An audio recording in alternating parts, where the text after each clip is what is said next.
যেইখানে বাংলাদেশের মুস্তাফিজের সম্মান নাই সেই খেলা দেখারও আমাদের দরকার নাই, এই কথাটা বলছিলেন বাংলাদেশের সাবেক cricketer Khaled Masud pilot.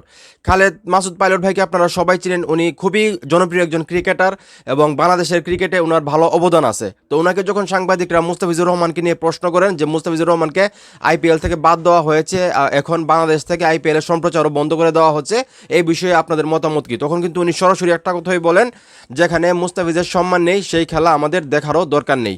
Pilot ভাই কিন্তু একদম পারফেক্ট একটা কথা বলছেন। আমরা সবাই জানি মুস্তাফিজুর রহমানের সঙ্গে কি হয়েছে আইপিএলে, ওনার মাধ্যমে বাংলাদেশকে অসম্মান করা হয়েছে এবং বাংলাদেশ কিন্তু সেটার প্রতিবাদে টি-20 বিশ্বকাপ ভারতের মাটিতে খেলবে না, আমরা সবাই জানি। এবং বাংলাদেশ কিন্তু উদ্যোগ নিয়েছে টি-20-র পাশাপাশি আইপিএল এর সম্প্রচারও বাংলাদেশে হবে না। তো এই বিষয়টা নিয়ে কিন্তু সবাই খুশি, সেই জায়গা থেকে কিন্তু পাইলট ভাইও বলতেছে যে যেখানে মুস্তাফিজের সম্মান নাই সেখানে বাংলাদেশ তাদের খেলা দেখে কি করবে। তো এখন এই মুহূর্তে যারা আমার এই ভিডিও দেখতেছেন, আপনারাও কি পাইলট ভাইয়ের সঙ্গে একমত, যেখানে মুস্তাফিজের সম্মান নাই সেই খেলা আমাদেরও দেখার দরকার নাই? আপনাদের মতামত অবশ্যই কমেন্টের মাধ্যমে জানাবেন। ভিডিওটা ভালো লাগলে অবশ্যই শেয়ার করবেন।